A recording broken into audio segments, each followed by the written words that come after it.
कैसे हो आप सभी? सबको नमस्कार। आज अपन मुद्रण बैंकिंग की सेकंड क्लास स्टार्ट करते हैं। पहला पार्ट था उसमें वस्तु विनिमय प्रणाली, मुद्रा, मुद्रा की पूर्ति के एलिमेंट्स कौन-कौन से हैं, मुद्रा के कार्य कौन-कौन से हैं। तो मुद्रा से और वस्तु विनिमय संबंधित जो भी मैटर था, विषय था, वो अपना पहली क्लास में कंप्लीट हो चुका है। दूसरी क्लास में आज अपन बैंकिंग के बारे में पढ़ते हैं।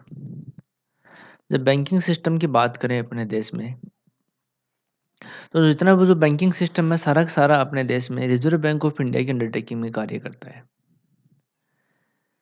बैंक की आवश्यकता क्यों होती है देश में?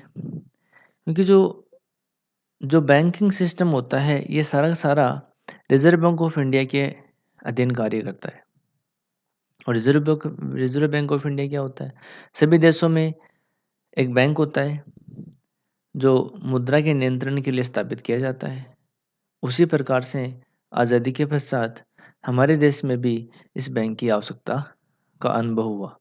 तो अपने देश में भी आज़ादी के पश्चात 1949 में इसकी स्थापना की गई थी और इसी के अधीन भारतीय बैंकिंग एक्ट है 1949, भारतीय बैंकिंग कंपनी अधिनियम 1949 के तहत भारत में रिजर्व बैंक के अधीन व्यापारी बैंकों की स्थापना की गई थी। तो आज अपन व्यापारिक बैंकों के बारे में पढ़ते हैं।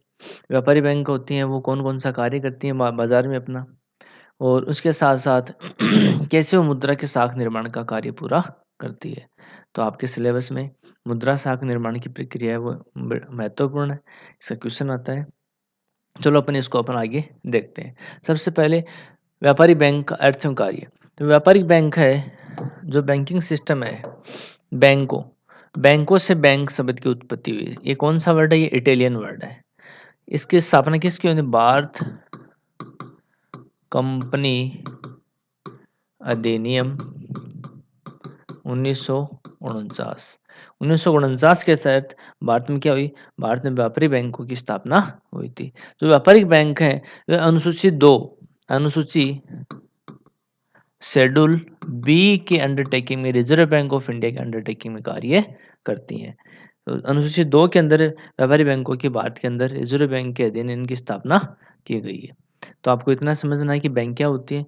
बैंक होती हैं वो मुद्रा का साख निर्माण का कार्य करती हैं और रिजर्व बैंक के द्वारा प्रचलन में जो मुद्रा लाई गई है, जो उसका दिन उसके ऊपर अधिकार रखती है, उसके जितने भी लेन-देन, जितने भी ट्रांज़ैक्शंस हैं, जनता से पूर्ण करने के लिए रिज़र्व बैंक ऑफ इंडिया ने अपने बीच में मध्यस्थ के रूप में व्यापारी बैंकों की स्थापना की गई है। तो व्यापारी बैंक क्या होती है? बैंक एक ऐसी एजेंसी संस्था है, जो अपने ग्राहकों को धन संबंधी समस्त लेन-देन की सुविधा प्रदान करती है। यानी बैंक एक ऐसी संस्था है जो अपने ग्राहकों को धन संबंधी सभी प्रकार की सुविधाएँ प्रदान करती हैं। तो सीधा संबंध है कि जनता का और बैंक का, दोनों आपस में किसका लेन-देन करते हैं? धन संबंधी ट्रांज़ैक्शनों को पूरा करते हैं। तो इसका एक्ट 1949 था और ये रिज़र्व बैंक ऑफ इंडिया के अंडरटेकिंग में इनकी स्थापना की गई थी। दूसरा अपन देखते हैं आगे व्यापारी बैंकों के कार्य, फंक्शंस ऑफ कमर्शियल बैंक। यानी कौन-कौन से फंक्शंस हैं इसके? फंक्शन ऑफ कमर्शियल बैंक, इसके कौन-कौन से कार्य हैं? पहला जो कार्य है वो जमाई स्वीकार करना। क्या करना? जमाई स्वीकार करना। जमाई स्वीकार करने का मतलब किससे होता है? पब्लिक से। किससे होता है? पब्लिक। इसका संबंध किससे होता है? पब्लिक से होता है, जनता से होता है। जैसे आप बैंक में जाते हो, तो बैंक का सबसे पहला जो वर्क होता है कस्टमर के साथ, वो कौन-सा होता है? जमाओं को स्वीकार करना। ये बैंक होती है, वो अपनी जनता की जमाओं को स्वीकार करती है। स जब का स स्वीकार करने से मतलब क्या हो गया? कि बैंक में आप गए, आपने सबसे पहले अकाउंट ओपन करवाया। ऐसे तो है नहीं कि आपको देखा, आप स पैसे रख लिए बैंक में, वापस आ गए। उसके लिए एक सिस्टम होता है। मोस्टली जो स्टूडेंट्स हैं, जो पढ़ने वाले विद्यार्थी हैं, वो बैंकिंग सिस्टम को जानते हैं, बैंकों से उसका काम होता है। तो उनको पता है कि सबसे पहले बैंक में क्या किया जाता है? सबसे पहले व्यक्तियों का अकाउंट ओपन किया जाता है। उस अकाउंट के अकॉर्डिंग सारे कार्य संपन्न किए जाते हैं। तो पहला देखो अकाउंट, कौन-सा account? Saving account. Saving account. Saving account क्या होता है? बचत खाता। जो भी जनता है अपने सामान्य गतिविधियों को बैंकों से पूर्ण पूर्ण करने के लिए एक बचत खाता बैंकों में खुलवाता है। बचत खाते पे क्या बैंक क्या होती है? सामान्य ब्याज की दर होती है, सबके लिए समान होती है।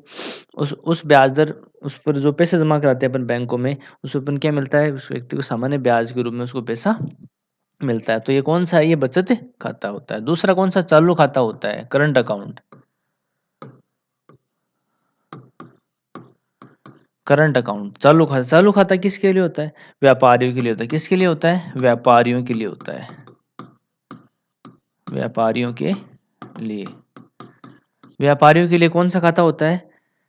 करंट अकाउंट होता है। यानी व्यापारी वर्ग होता है, उसको रोज पैसे की आवश्यकता होती है, रोज बैंकों से ट्रांजेक्शन करवाता है, कभी भी पैसा निकाल सकता है, कभी पैसा जमा करा सकता है।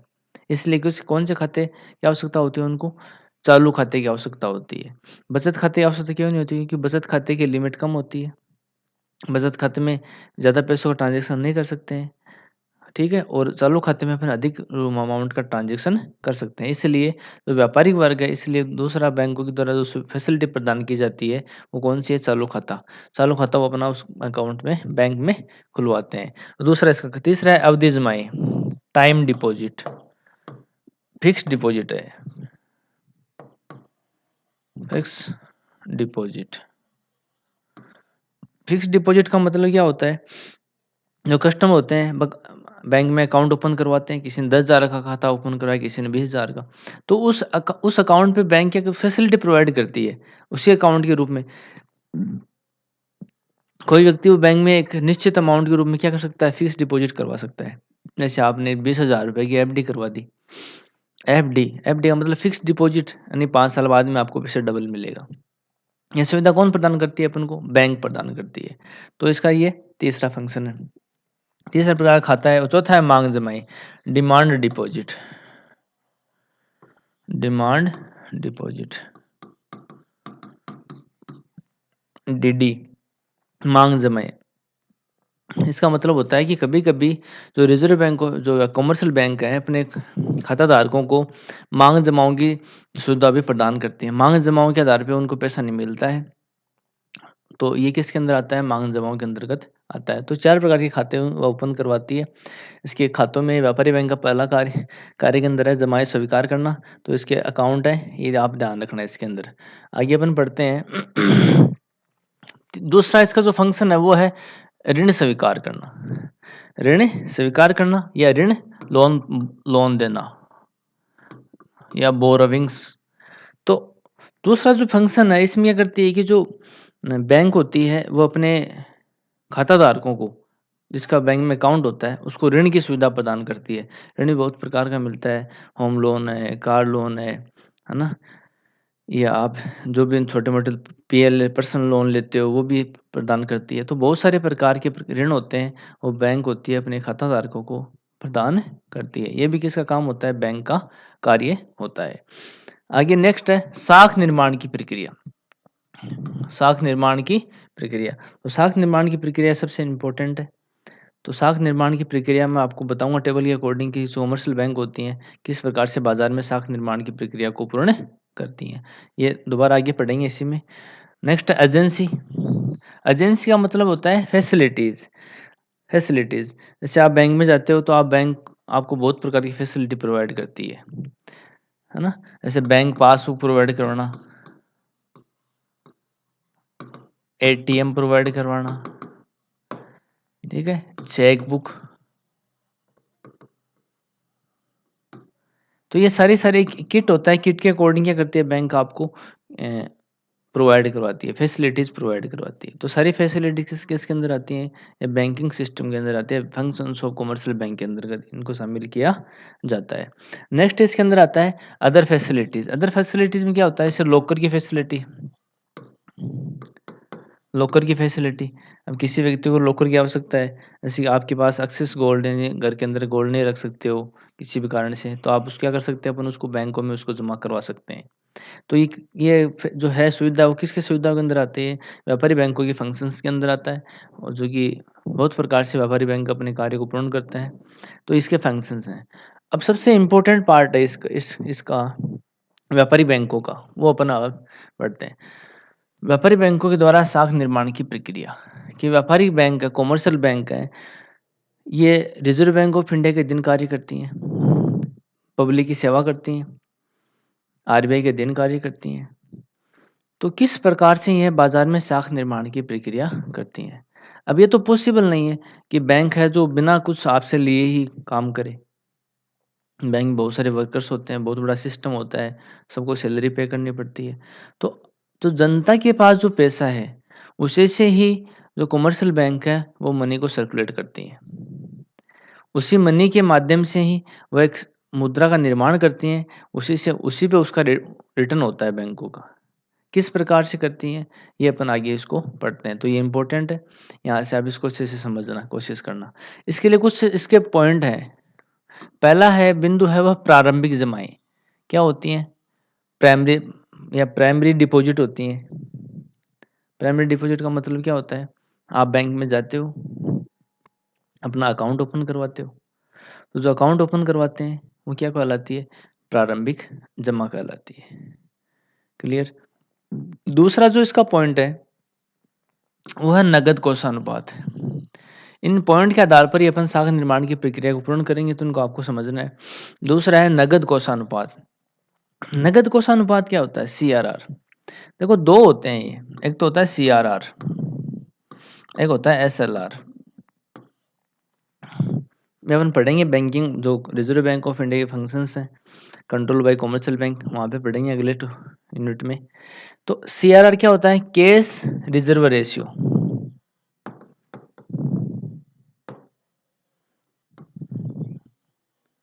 कैश रिजर्व रेशियो ये होता है स्टेटरी है, स्टेटरी लिक्विड रेशियो। इसे बोलते हैं एसएलआर, इसे बोलते हैं CRR. Cash reserve ratio and स्टेटरी liquid ratio. इसका मतलब क्या होता है? कैश रिजर्व रेशियो का मतलब ये होता है कि जो कमर्शियल बैंक होती हैं, व्यापारिक बैंक होते हैं, जब इन बैंकों की स्थापना होती है, जब मुद्रा के साख निर्माण का कार्य करती हैं, तो अपनी कुल जमाओं का एक निश्चित परसेंट कैश के रूप में रिजर्व बैंक ऑफ इंडिया के पास डिपॉजिट करना होता है। अपने पास नहीं करना होता है, किसके पास होता है? रिजर्व बैंक ऑफ इंडिया के पास डिपॉजिट। जैसे सपोज करो 100 करोड़ की अमाउंट से उन्होंने 100 करोड़ की अमाउंट से उन्होंने बैंक की स्थापना की। अब मान लो 6% सीआरआर है। कितना परसेंट है? 6%। तो 1 करोड़ का 6% कितना हो गया? 6 करोड़। तो 6 करोड़ रुपए किसके पास जमा कराएगा? ये आरबीआई के पास जमा कराएगा। किसके पास जमा होगा? आरबीआई के पास जमा होता है। दूसरा क्या होता है? SLR, statement liquid ratio. मानो कि ये होता है साविधिक तरलता अनुपात। इसका मतलब ऐसे 100 करोड़ की बैंक ने क्या करी? अपनी स्थापना की। तुम सपोज करो मानो ये 20% है, तो 20% का मतलब क्या होता है कि स्टेटेड लिक्विड रेशियो की 20% में अपनी टोटल अमाउंट का 20% की प्रतिभूतियों के अंतर्गत, स्टेटरी यानी प्रतिभूतियां, जैसे गोल्ड है, कोई प्रॉपर्टी है, शेयर मार्केट को नहीं शामिल करते, प्रॉपर्टी वगैरह, उनकी प्रॉपर्टी को प्रतिभूति के रूप में बैंक के अंदर 20 करोड़ की हम उसके पास होना चाहिए। अब ये काम क्या आती है? जो मानो भविष्य में कभी मानो कोई बैंक फेल हो जाए, मार्केट से भाग जाए, तो ऐसी सिचुएशन में जो सिक्योरिटीज होती हैं उनका आरबीआई बैंक क्या करती है? यूटिलाइज करती है। तो उनके आधार पर इस क्या करती है? जो उसकी लायबिलिटीज होती हैं बैंक की, उसको फुल पे करती है। तो ये किसका है? नगद कोषानुपात। तो नगद कोषानुपात सीआरआर है। इसके आधार पर ये बैंक क्या करती है? मुद्रा साख निर्माण की प्रक्रिया को पूर्ण करती है। तो ध्यान रखना आप, मुद्रा साख निर्माण की प्रक्रिया को इसी के आधार पर ही इसको पूर्ण करती है। नेक्स्ट है प्रदत्त ऋण लोन। अब बाकी जो अमाउंट होती है बैंक के पास, बाकी जो अमाउंट होती है उसको ऋण के रूप में प्रदान करती है। इसके लिए एक फॉर्मूले का अपन प्रयोग करते हैं, वो है साख गुणक। कौन सा गुणक? साख गुणक। छोटा सा क्वेश्चन भी आता है आपके एमसी क्वेश्चन एग्जाम में कि साख गुणक का फॉर्मूला क्या होता है। तो साख गुणक का फॉर्मूला होता है 1/CRR। याद रखना आप, 1/CRR क्या होता है? मुद्रा साख गुणक का फॉर्मूला होता है। ठीक है, तो ये सब चीजें आप पहले आप इनको याद करो, फिर आगे अपन पढ़ते हैं मुद्रा साख निर्माण की प्रक्रिया। क्या पढ़ेंगे? मुद्रा साख निर्माण की प्रक्रिया। जब ये प्रक्रिया अपन पढ़ते हैं मुद्रा साख निर्माण की प्रक्रिया, तो उसको अपन 2 प्रकार से बाज़ार में पढ़ते हैं।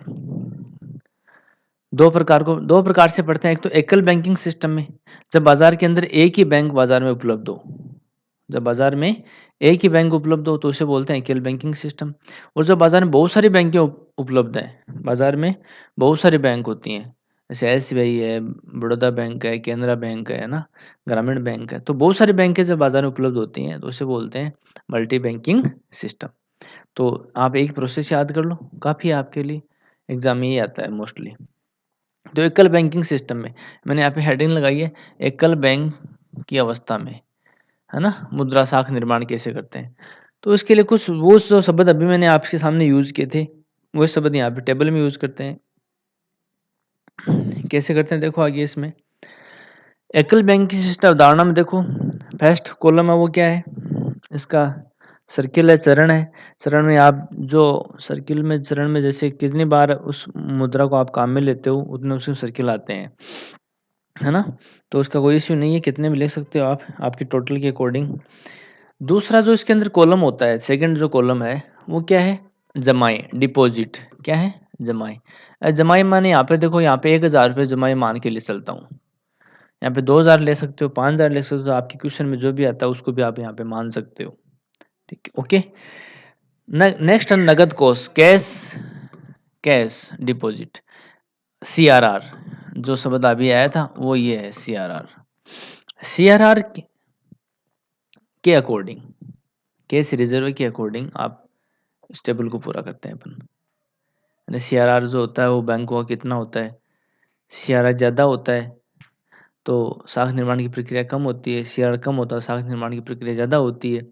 जब एक दो टेबल निकालोगे आप तो आपकी क्वेश्चन समझ में आ जाएगा। दूसरा है आगे ऋण, लोन।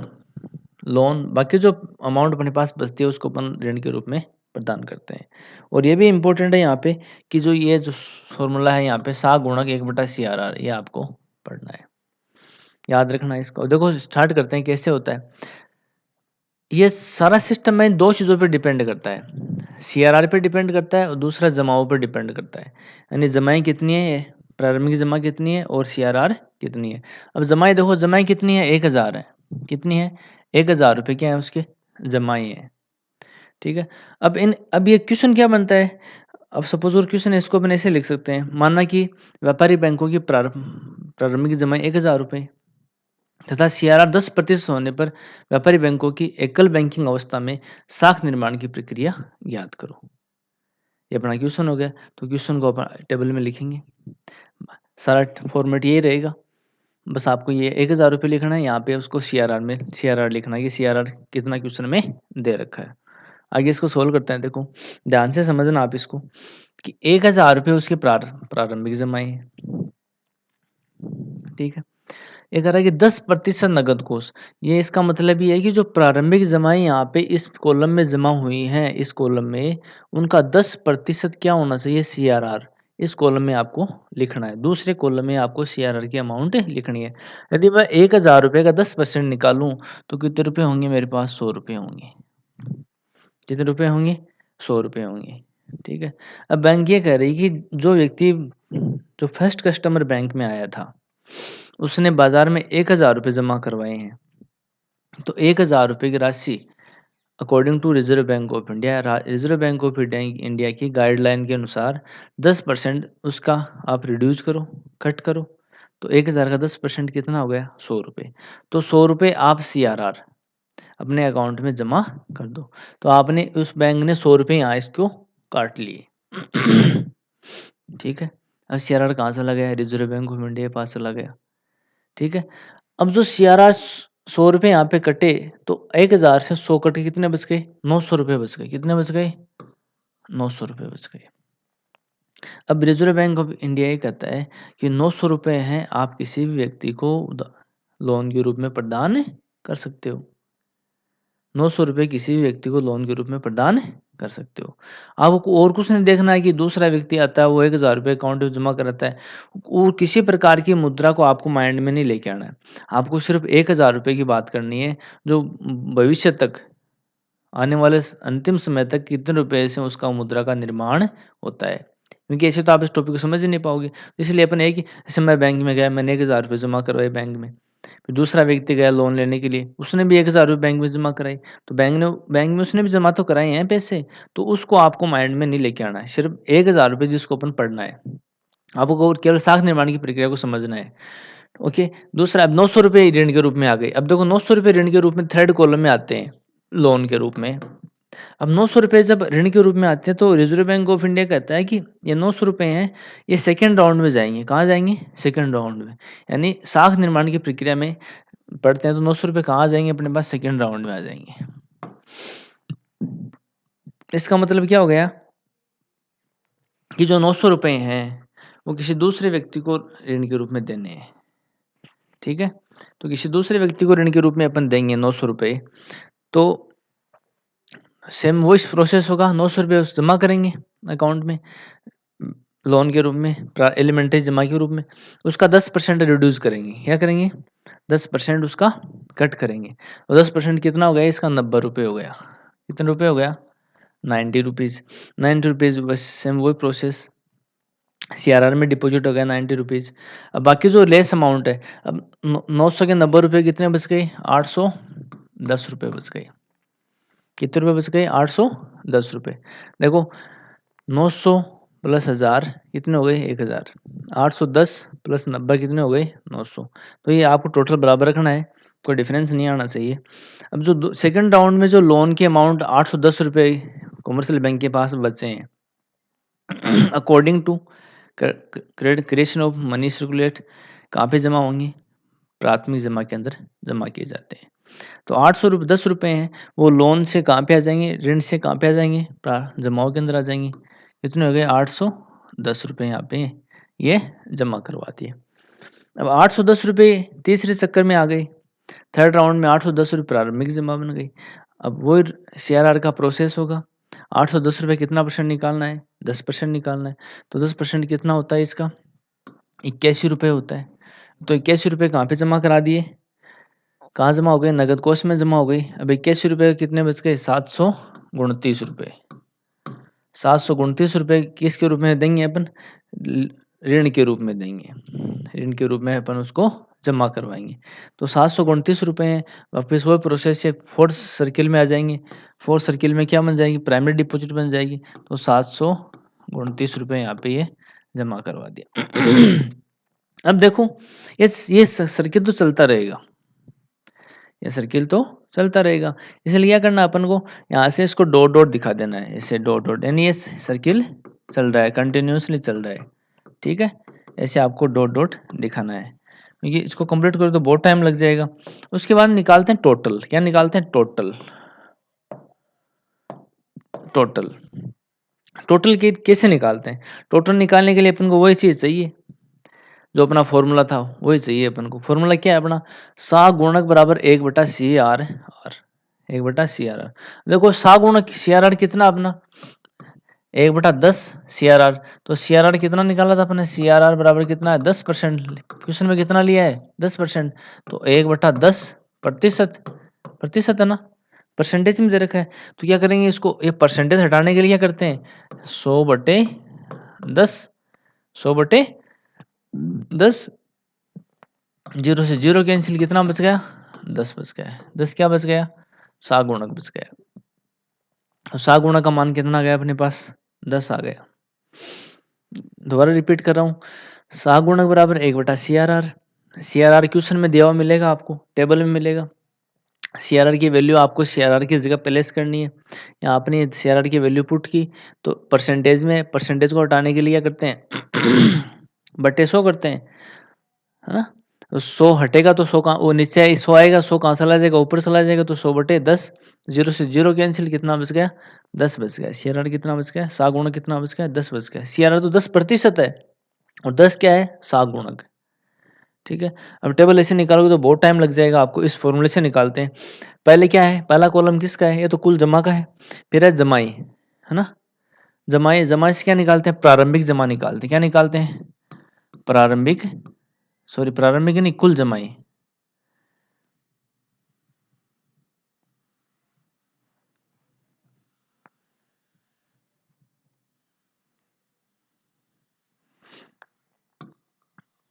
कुल जमाएं, क्या निकालेंगे? कुल जमाएं। अब कुल जमाएं निकालेंगे तो पहले क्या लिखेंगे? प्राथमिक जमा। क्या लिखेंगे? सब में यही फॉर्मूला आएगा, सब में, हर क्वेश्चन में यही फॉर्मूला आएगा, सब क्वेश्चन में।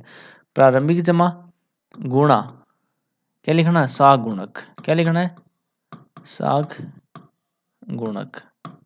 ये अपना फॉर्मूला हो गया किसका? जमाओं का। कुल जमाएं निकालनी, इस कॉलम का टोटल निकालना है तो उसका फॉर्मूला क्या होता है? कुल जमाएं बराबर प्रारंभिक जमा बटा गुणा साग गुणक। तो बराबर प्रारंभिक जमा कितनी है अपनी, बताओ कितनी है प्रारंभिक जमा? क्वेश्चन में कितने दी थी? 1000। तो 1000 आपको यहाँ लिखना है, गुणा साग गुणा कितना निकाला आपने यहाँ पे? 10। कितना निकाला? 10 निकाला। तो कितना हो गया ये? 10,000। कितना हो गया? 10,000। तो यहाँ पे कितना आएगा? 10,000। इसका जब तो टेबल पूरी करेंगे तो टोटल कितना आएगा? यहाँ पे 10,000 की वैल्यू आएगी। दूसरा निकालते हैं। दूसरा है, दूसरा कॉलम किसका? नगद कोष अनुपात। तो कुल नगद कोषानुपात बराबर प्रारंभिक CRR गुणा सागुणक। सागुणक प्रारंभिक CRR कितना है? कितना दे रखा है? 10%। तो 10 गुणा, सॉरी 10 नहीं है, 100 है। पहले कॉलम में कितनी वैल्यू है? 100। कितने है? ये तो 1000 था प्रारंभिक, ये कितना है? 100। 100 गुणा सा गुणा कितना है? 10। तो कितना हो गया? 1000। कितना हो गया? 1000। तो यहाँ पे कितना आएगा? 1000। ठीक है। तीसरा देखो, तीसरा है अपने पास ऋण। तो कुल ऋण, कुल ऋण बराबर बराबर प्रारंभिक ऋण गुणा सागुणक। सागुणक तो प्रारंभिक ऋण कितना था? 900। 900 गुणा सागुणक कितना है? 10। तो कितना आ गया? 9000। कितना आ गया? 9000। ये कितना आ गया? 9000।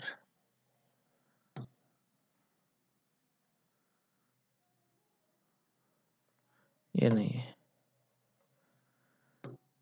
तो 9000। अब देखो इन दोनों टोटल देखो, 900 प्लस 100 प्लस 1000। यहाँ देखो 9000 प्लस 1000 बराबर कितने हो गए? 10,000 हो गए। तो तीनों टोटल बराबर हो रहा ना। इसका मतलब अपने टेबल है वो बिल्कुल सही है। जब इसको बस सॉल्यूशन निकालेंगे टेबल का तो पूरे का टोटल आपका यही आएगा। आप आराम से निकालना, घर पे टाइम है आपके पास, एग्जाम में टाइम नहीं होता है इसलिए मैंने यहाँ पे डॉट डॉट लगाए, शॉर्ट फॉर्म बताइए आपको। तो इस प्रकार से निकालना, पूरा आपका टोटल यही आएगा। ठीक है, आगे दे लो, आगे देखते हैं अपन आगे नेक्स्ट। अब क्या होता है साख निर्माण की प्रक्रिया में? इसकी थ्योरी लिखनी होती है। आप थ्योरी कैसे लिखोगे? सेम वैसे लिखोगे जैसे आप जिस क्वेश्चन आया वैसे ही। टेबल के नीचे आपने टेबल बना ली, फिर आप लिखोगे एकल बैंकिंग अवधारणा के अंतर्गत कोई व्यक्ति बैंक में प्रारंभिक जमा 1000 रुपये जमा करवाता है। 1000 रुपये व्यापारी बैंक है, वो नगद कोष 10% काट कर 100 रुपये अपने खाते में जमा करता है और 900 रुपये किसी अन्य व्यक्ति को ऋण के रूप में प्रदान करता है। ओके, सेकेंड राउंड में क्या होगा? 900 रुपये व्यक्ति किसी अन्य व्यक्ति को ऋण के रूप में प्रदान करता है, उसके 90 रुपये काट कर CRR कट कर क्या कर जमा करता है, बाकी 810 रुपया करता है ऋण के रूप में प्रदान कर देता है। इसी प्रकार से ये सिस्टम चलता रहेगा। इस प्रकार से अंत में बैंक सागुणों के आधार पे 1/CRR के आधार पे अपनी कुल जमाएं 10,000 रुपये प्राप्त करती है, नगद कोष अनुपात 1,000 रुपये प्राप्त करता है और ऋण के रूप में 9,000 रुपये प्राप्त करता है। यह मुद्रा साख निर्माण की प्रक्रिया है। और यदि ये बहु बैंकिंग सिस्टम के अंदर आता है तो पूरा सेम टू सेम टेबल यही रहेगा अपना। ओके, इस टेबल में ओनली चेंज क्या होगा? यहाँ पे जो चरण है यहाँ पे बैंकों के नाम आएंगे, जैसे SBI बैंक है, बड़ौदा बैंक है, केनरा बैंक है, ग्रामीण बैंक है, ICICI है, HDFC है। इन बैंकों के नाम यहाँ पर आएंगे और बैंकों के नाम बस यही बैंकों के नाम आएंगे और बाकी सारा का सारा प्रोसेस ये का ये रहेगा। अमाउंट भी चाहिए ये रख सकते हो, नगद कोष भी ये रख सकते हो, ऋण की राशि भी आप ये रख सकते हो। ठीक है, बस इसमें आपको क्या करना है, जैसे आपने मैंने यहाँ पे चरण में ये लिखा है तो बहु बैंकिंग सिस्टम में क्या हो जाएगा यहाँ पे यहाँ पे सपोज कर मैंने यहाँ पे एसबीआई लिख दिया, फिर यहाँ पे बीओबी लिख दिया, केनरा लिख दिया यहाँ पर मैंने, और यहाँ पे मैंने लिखा ग्रामीण बैंक, BKRB, यहाँ पे लिख दिया HDFC, यहाँ पे लिख दिया ICIC, है ना, यहाँ पे, ठीक है ना। इस प्रकार से यहाँ पे AU, तो ये सारे बैंक तो ये कौन सी सिस्टम बन गया है, ये बहु बैंकिंग सिस्टम बन गया है। तो दोनों में मैंने आपको पढ़ा दिया, ज़्यादा हार्ड नहीं है, बहुत सरल है। इस वीडियो को बार बार देखना, समझ में आ जाएगा। और जिसने सब्सक्राइब नहीं किया है सब्सक्राइब करो, और मेरे बहुत सारी शुभकामनाएं। और ये क्वेश्चन डेफिनेटली एग्जाम में आएगा, इसलिए मैंने आपके लिए एफर्ट किए। Thank you. और तीसरा इसका पार्ट का जो वीडियो आएगा वो रिजर्व बैंक ऑफ इंडिया के फंक्शंस का आएगा, के अंदर ये बैंक किस प्रकार से अपने कार्य को संपन्न करती है। Thank you.